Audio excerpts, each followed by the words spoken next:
হঠাৎ করে সন্ধ্যার আজান দিয়ে ফেললো, দেখলাম ঘরে মেহমান চলে আসছে। বললেন এরকম মেহমান আসলে কেমন লাগে, হঠাৎ করে মামাতো ভাই চলে আসছে তার বউ নিয়ে। আমি তো ভয় পাইছি হয়তো বা কোনো ঝড়াঝাড়ি লাগছে। পরে বললো যে কোথায় বেড়াতে আসছে, সেখান থেকে আমার সাথে দেখা করতে আসছে। তো আমার বাসায় মেহমান আসলে আমার কাছে মনে হয় যে শুকনা খাবার খেলে হয় না, তাকে একটু ভারী খাবারটা না খাওয়ালে ভালো লাগে না। তো যাই পারি তাই চেষ্টা করি।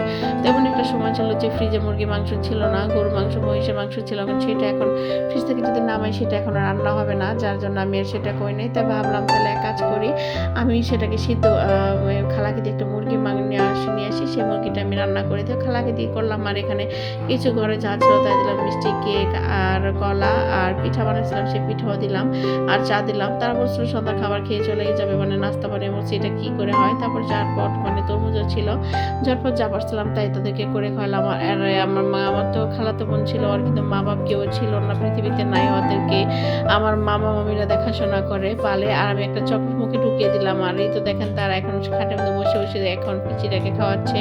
আর আমি আমার বড় ছিল এখন জুস বানাচ্ছে, জিজ্ঞেস করেছি সে জুস, সে বিভিন্ন রকমের জুস বানাচ্ছে, মানে তার মজার শেষ নাই, এখন সে অনেক কিছু করতে পারে।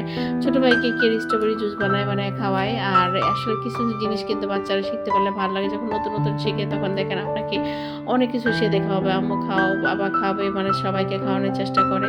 আসলে বাচ্চারা এরকমই হয়। এখন আমাকে বলে আম্মু তুমি একটু খেয়ে দেখো, আমার না আবার এসব জিনিস খেতে ভালো লাগে না। বাচ্চারা যখন বানায় তখন মনে হয় যে কোনটা জানি কম দিছে, খেলে মুখটা নষ্ট হবে। তারপর জোর করে যেহেতু দিয়েছি একটু খেলাম, খেয়ে দেখি যে না মাশাআল্লাহ মোটামুটি অনেক মজা হয়েছে।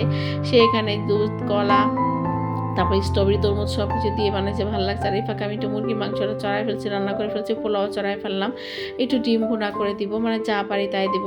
আর একটু সালাদ বানিয়ে ফেলবো, খালাকে বলছি গাজর কুচি করে কেটে দিতে, গাজর দিয়ে সালাদ বানাবো। আসলে কিছু কিছু জিনিস যদি রেডিমেড হাতের কাছে থাকে সেটা করতেও কিন্তু ভালো লাগে, অনেকটা মানে ভালো লাগে আর কি।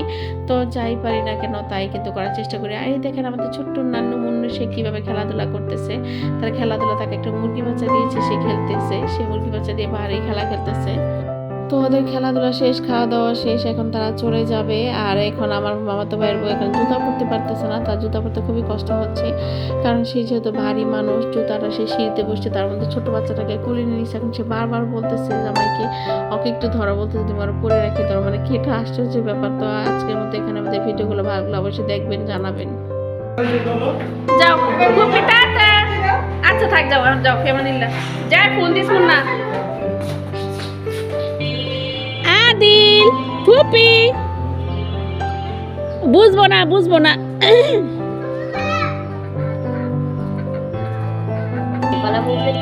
সাবধানে যাও। তুমি আমাকে ভেঙাইছো কেন? ফেমানিল্লাহ, সাবধানে যাইস।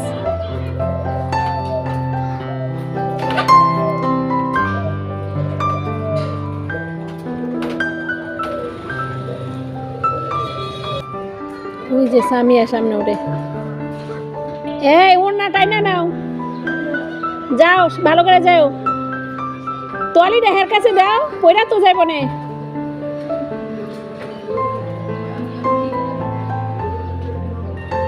দেখ কেমনে ঘুমটা উঠতে বসে। ফিয়ামানিল্লাহ।